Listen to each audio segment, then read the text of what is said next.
don't think you as good as you say you are, as good as you think you are. I think you remember it. I don't think it's at the front of LeBron's mind. I think LeBron had mentioned, said that he knows how much Coach Mo has put into the schemes and the productivity that he's gotten out of his out of the Nuggets. And like I said, when you're there with someone, you have the respect.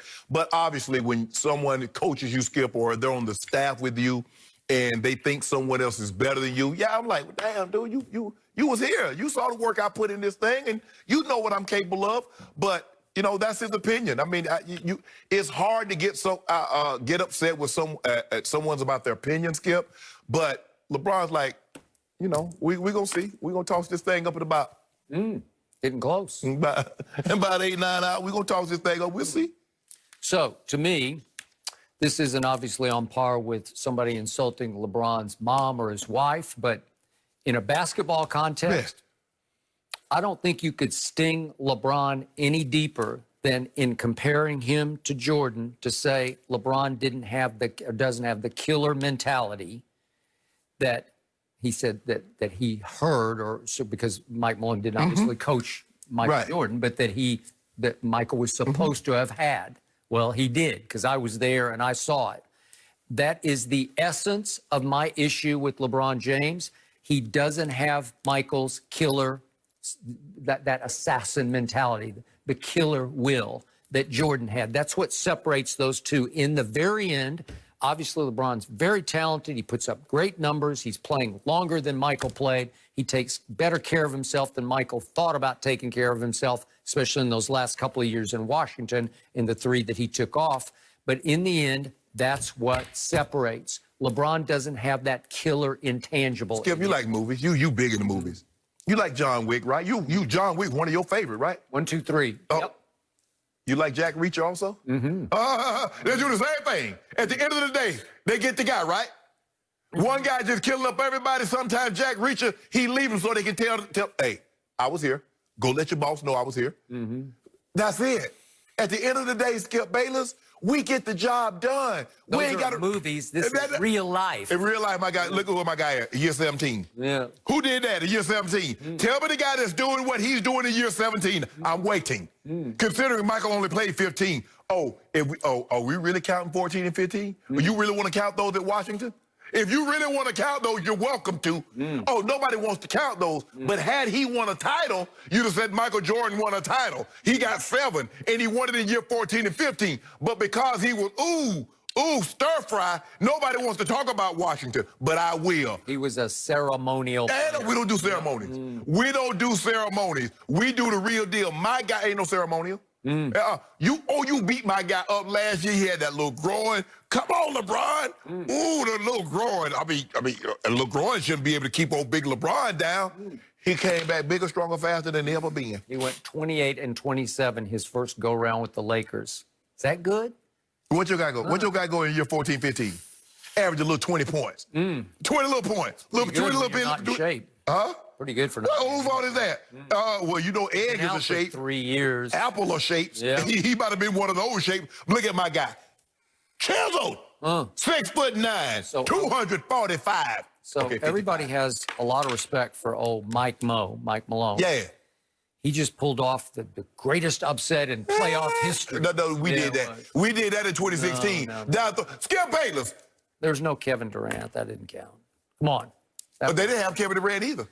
So let's think about this. Mike Malone was an assistant on a staff in Cleveland from 05 to 10. So he witnessed firsthand, sitting right there at courtside, LeBron getting swept by the Spurs in the finals. At 22. He witnessed LeBron's meltdown against Orlando in the playoffs after he made the greatest shot heard around the world. Skip, the man averaged 39, and you talking about he had a meltdown. They had a meltdown. Oh, they had a meltdown, huh?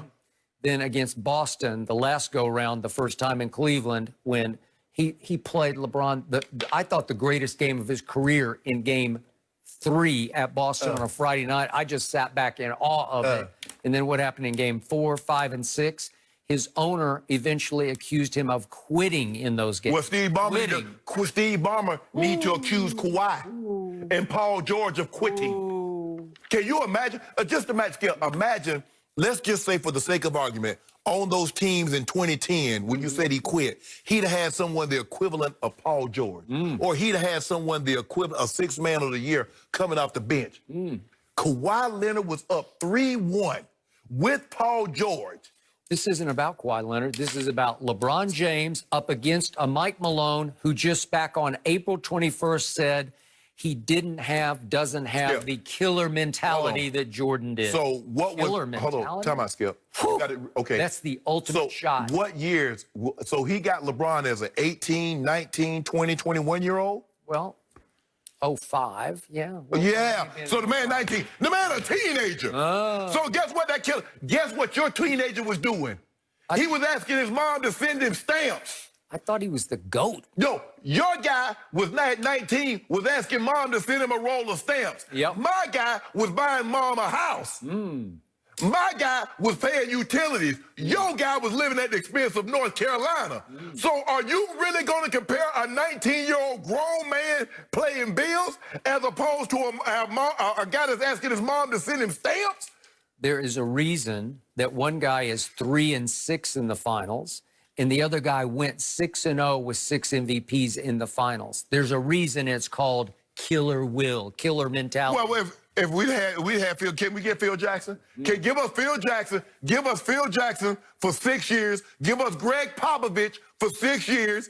Give us Red Auerbach for 6 years, and let's see what our record would have been. I thought you liked Frankie V. I like Frank, but hold on, Skip. The difference between like and being all-time historically great coaches. Well, LeBron coaches that team. Oh, now LeBron coaches the team. Red Auerbach. Don't do that, He's Skip. Red Auerbach. All I know is that we might not get as many times. We're going to get one this year.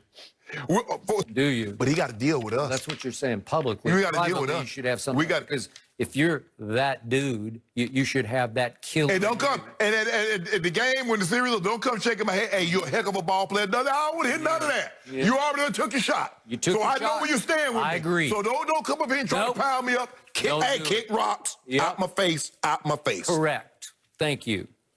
And that will happen. Yeah. We got something for you, though. And also remember that the NBA is announcing their MVP today at 2 Eastern. There's a lot of reports that it might be Giannis again, so that can add some extra motivation for LeBron tonight. But regardless, it's going to be a fun game one. But will Dak and Zeke put up huge numbers in their home opener against the Falcons? We'll talk about it. The Nuggets are a good team. Let's not act like this. They're not a good team. Don't act like this. If the Lakers were to beat this team, that they got a free pass because they just beat the team that everybody said was going to win the title. At the beginning of the season, when they put this team together, they're the deepest team. They're the most mentally toughest team. They have the best coach of all the teams that could possibly win the title.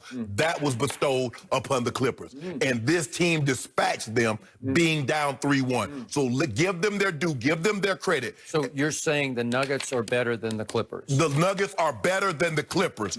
Winning 4 games tells me if it had been 1 game and they beat the Clippers, I was like, nah, they got lucky on that one. When you beat someone 4 times, you are better. It's as simple as that. And to have them down, Skip, by 19, by 16, by 12, by 15, and you still can't close them out, yes, they were the better team.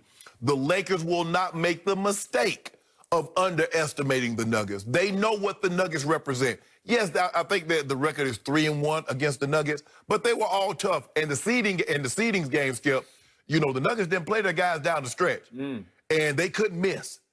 And so this scares me more than the Clippers would have because I never had to worry about the Clippers big. Yoke can dominate a game. He can literally take the game over. And the pick and roll, the Lakers are going to have to be a lot better in pick and roll defense. They're going to have to be a lot better in dribble.